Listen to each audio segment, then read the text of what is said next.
Novel کی تاریخ کے بارے میں آپ نے پوچھا ہے تو ظاہر ہے کہ ناول جو ہے یہ ایک امپورٹنٹ صنف ہے.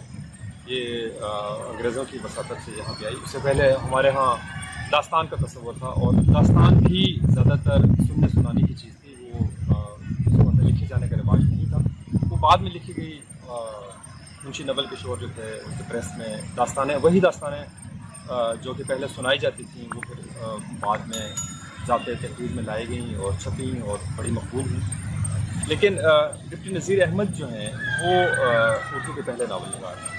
تو ان کا توبۃ النصوح اگر آپ دیکھیں اس کے بارے میں کہا جاتا ہے کہ یہ ناول نہیں ہے بلکہ تمثیل ہے. لیکن نام آپ چاہے جو بھی دیں, لیکن ناول کی اصل میں سینس جو ہے یہ اتنی بڑی ہے, اتنی وسیع ہے کہ آپ اس کو کسی اس میں حد بندی میں قید نہیں کر سکتے.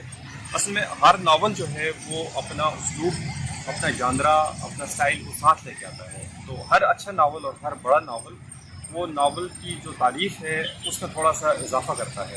تو اس لیے اگر آپ ڈپٹی نذیر احمد کو یہ کہہ کے اگر ان کو سائڈ میں کر لیتے ہیں کہ یہ تو ناول ہی نہیں ہے کیونکہ اس میں اخلاقی قصے ہیں, تو یہ بالکل غلط ہے. کیونکہ ناول کی صنف اتنی بڑی ہے, اس میں ہر چیز سما سکتی ہے. تو وہ ہر لحاظ سے اگر آپ دیکھیں تو وہ اردو کے پہلے ناول نگار بنتے ہیں. اس کے بعد پھر عبد الحلیم شرر اور فسانہ آزاد والے سرشار یہ لوگ آ جاتے ہیں.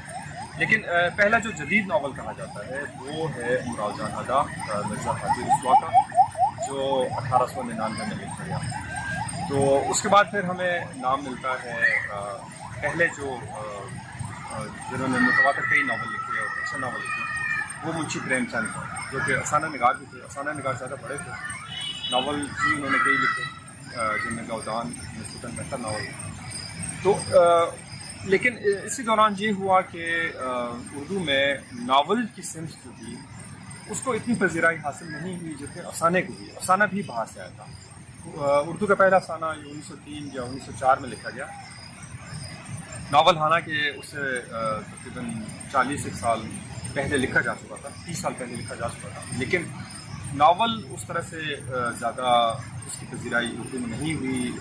اس پڑھنے والوں کی طرف سے بھی اور لکھنے والوں کی طرف سے بھی ہمارے پاس اتنے بڑے نام نہیں ہیں ناول نگاروں کے صف میں جتنے افسانہ نگار ہمارے سامنے آتے ہیں. تو اس کی وجوہات جو ہیں ان کا بھی ان کے اوپر نظر ان کو ڈالنی چاہیے کہ کیا اس کی وجوہات ہیں. تو میرے خیال سے میں نے بھی اس کے اوپر غور کیا ہے. تو میرے خیال سے اس کی ایک بنیادی وجہ یہ ہے, اور بھی کئی وجوہات ہو سکتی ہیں, لیکن ایک اس کی وجہ یہ ہے کہ ہمارے ہاں کل وقتی ادیب نہیں ہیں.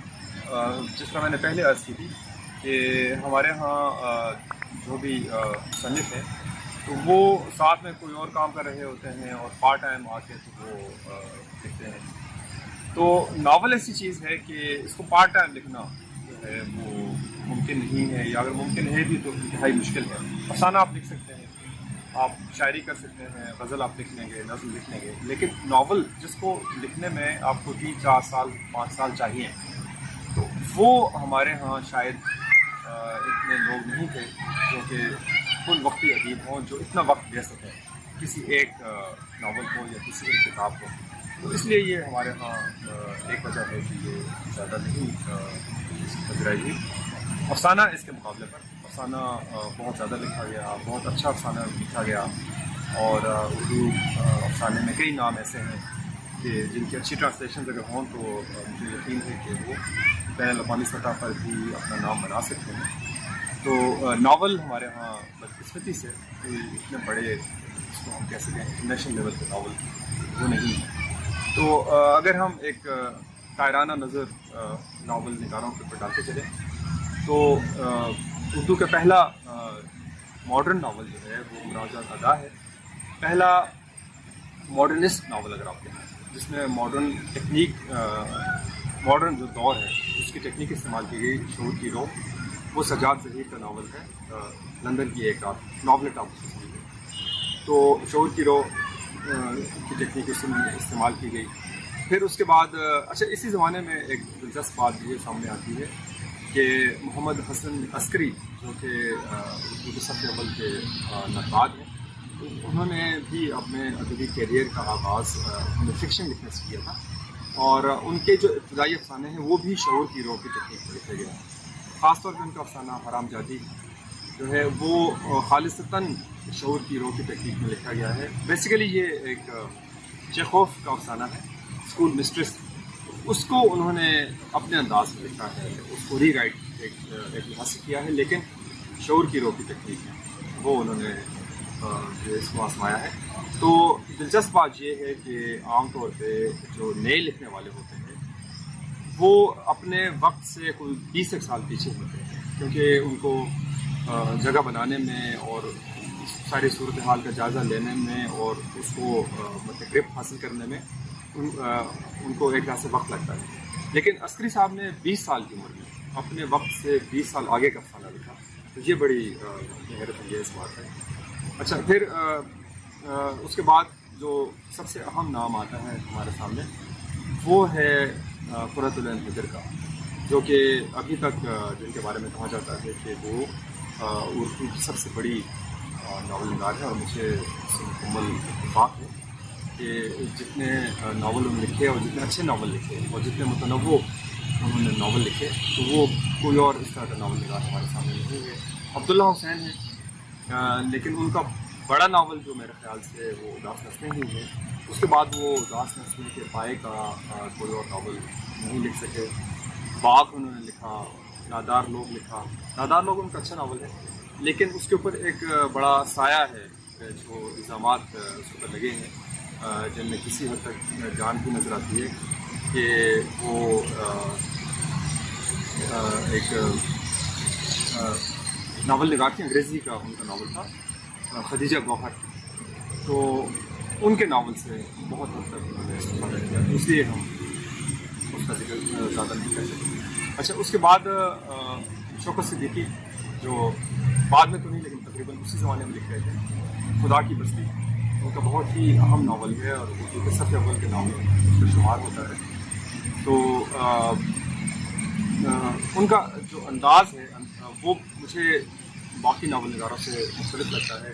افسانے بھی ان کے مجھے بہت پسند ہیں، اگرچہ ان کے افسانوں کا نام نہیں لیا جاتا زیادہ، لیکن افسانہ نگار وہ بہت ہی اعلیٰ پائے گئے تھے۔ ناول انہوں نے 2 ناول جو ہیں وہ ایسے لکھے کہ انہوں نے ان کے افسانہ نگاری کو دبا دیا، ورنہ افسانے بھی ان کے بہت ہی عمدہ ہیں۔ جانگلوس انہوں نے خاص طور پہ چیلنج کے طور پہ لکھا، اور چیلنج یہ تھا کہ جو اردو اسپیکنگ ہیں، جو انڈیا سے آئے ہیں مائگریٹ کر کے، تو ان کو جو یہاں کا پاکستان ہے یا جیسے پنجاب صوبہ ہے، اس کے جو صورتحال ہے یا اس کے جو دیہی علاقے ہیں ان کے بارے میں نہ تو معلومات ہیں اور نہ ہی کوئی ان کو دلچسپی ہے ان کے بارے میں۔ وہ جو لکھتے ہیں تو وہ اپنا ہی پرانا، جیسے انتظار حسین بھی ہمارے سیاسی صف اول کے ناول نگار ہیں، بستی جیسے ان کا شاندار ناول ہے، آگے سمندر ہے ناول ہے، تو اس میں آپ دیکھیں تو وہ زیادہ تر اسی میں چلتے ہیں، جو ناسٹیلجیا ان کا ہے، افسانوں میں بھی آپ کو نظر آتا ہے اور ناولوں میں بھی یہی صورتحال ہے۔ لیکن شوکت صدیقی نے کوشش کر کے وہ نکلے، وہاں ایک مخصوص جو دائرہ تھا، جو یا ایک طرح کا لیبل سمجھے جو اردو اسپیکنگ ادیبوں کے اوپر لگا دیا گیا تھا، اس سے باہر نکلے اور انہوں نے پنجاب کی دیہی زندگی کو اپنا موضوع بنایا، اور اتنی عمدگی سے اور اتنی خوبصورتی سے کہ وہ پنجاب کے جو ناول نگار تھے شاید ان سے بھی نہ ہو سکا۔ اور ان کے بارے میں کہا جاتا ہے کہ جب وہ یہ ناول لکھ رہے تھے تو اس دوران ان کا جو اسٹڈی روم تھا اس کی دیواریں پنجاب کے اضلاع کے نقشوں سے اٹاہٹ بھری ہوتی تھیں، اور وہ نوٹس باقاعدہ لیا کرتے تھے کہ کہاں سے کہاں تک اس کے کردار جو ہے وہ ٹریول کر رہے تھے۔ تو بہت ہی اہم ناول نگار ہے۔ اچھا، پھر ان کی ٹیکنیک جو ہے وہ بھی منفرد ہے کہ وہ آپ دیکھیں کہ افسانوں میں بھی انہوں نے برتی ہے، اور لیکن جانگلوس میں خاص طور پہ یہ سامنے آئی ہے کہ وہ اپنے کرداروں کے ذہن کے اندر نہیں اس میں گھستے، تو ان کا جو نیریٹر ہے وہ باہر ہی رہتا ہے، تو وہ بڑا لمیٹڈ ہے، وہ نفسیات نہیں بتاتا کہ کردار سوچ کیا رہا تھا، اس کے ذہن میں کون کون سے خیالات آ رہے تھے، وہ یہ نہیں بتاتے، بلکہ وہ باہر سے کسی کیمرہ مین کی طرح وہ دکھاتے ہیں، بتاتے نہیں ہیں بلکہ دکھاتے ہیں کردار کیا کر رہے ہیں، کہاں جا رہے ہیں۔ اور کیا انہوں نے بات کی، تو اس کے ذریعے آپ ان کی نفسیات کا اندازہ لگاتے ہیں. تو یہ تو ہوئے شوکت صدیقی. اس کے بعد ہم آگے چلتے ہیں. تو نام تو بہت زیادہ ہیں، میں نہیں چاہتا کہ یہ گفتگو جو ہے یہ صرف ناموں کی ایک فہرست جو ہے اسی کے اندر ہو کے رہ جائے. تو 20ویں صدی کا اختتام ہوتا ہے، 21ویں صدی کا آغاز ہوتا ہے. تو اسی دوران ایک بڑا ناول جو کہ اگین اردو کے اہم ترین ناولوں میں شمار ہونے کے لائق ہے، وہ ہے شمس رحمان فاروقی کا کئی چاند تھے سر آسماں. اور کئی چاند تھے سر آسماں جب آیا تو فاروقی صاحب جو ہیں ان کی بھی وجہ شہرت جو ہے وہ بطور نقاد ہے. ان کی اگرچہ شخصیت کے مختلف پہلو ہیں، وہ جیسے مترجم بھی ہیں، وہ مدیر بھی ہیں، وہ ماہر عروض بھی ہیں، وہ مختلف ان کے جہات ہیں. تو لیکن یہ جو ناول آپ پڑھتے ہیں اس میں آپ کو لگتا ہے کہ جیسے وہ ساری زندگی یہ ناول لکھنے کی مشق کر رہے تھے. جو ان کے باقی جو شعبے تھے وہ دراصل کئی چاند تھے سر آسماں لکھنے کی مشق تھے، کیونکہ اس کے اندر آپ کو محقق بھی نظر آتا ہے، اس کے اندر آپ کو ماہر لسانیات بھی نظر آتا ہے، اس کے اندر آپ کو نقاد بھی نظر آتا ہے.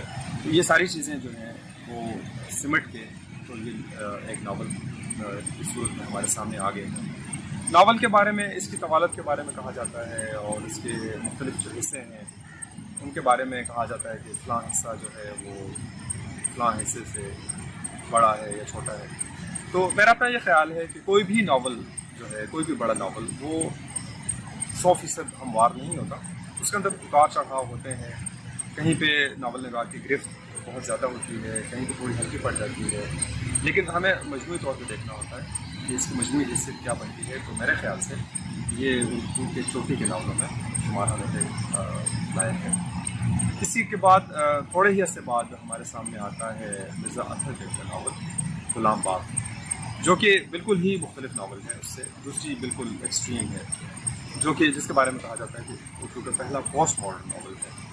تو وہ بھی انتہائی اہم ناول، اردو کے ٹاپ 10 جو ناولس ہیں اس میں بڑی آسانی سے شامل ہو سکتا ہے.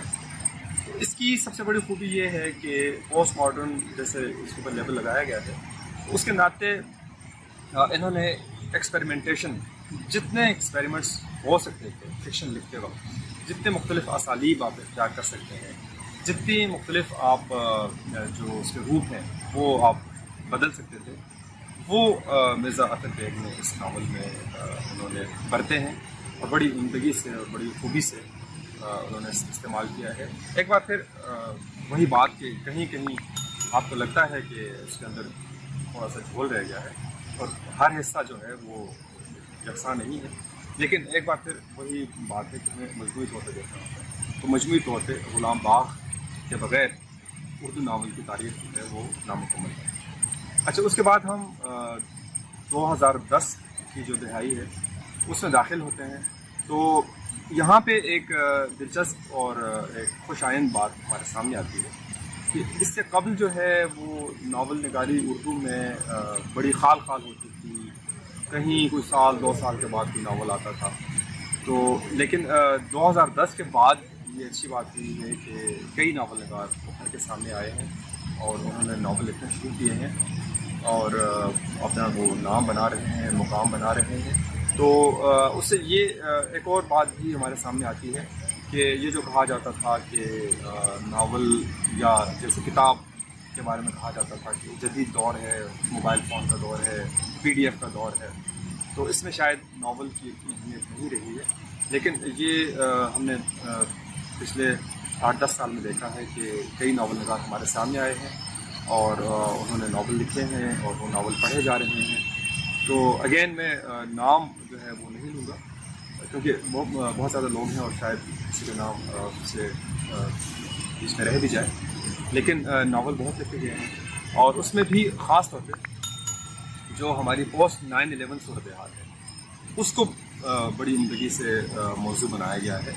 تو بلکہ جب میں گلمینہ لکھ رہا تھا تو مجھے اس وقت تو اس بات کا علم نہیں تھا، لیکن اسی دوران انہی 5 سال میں جس میں نے گلمینہ لکھا تو کم از کم 5 دوسرے ناول نگار بھی اس سے ملتے جلتے موضوعات کے اوپر لکھ رہے تھے. تو یہ بڑی اچھی بات ہے کہ ایک فضا بن رہی ہے ناول کی، اور لکھنے والے سامنے آ رہے ہیں، نوجوان لکھنے والے آ رہے ہیں، اور امید ہے کہ وہ آئندہ جو ہے وہ آئندہ بھی لکھتے رہیں گے اور ہمارے سامنے مزید اردو کے بلند پایہ ناول آتے رہیں گے۔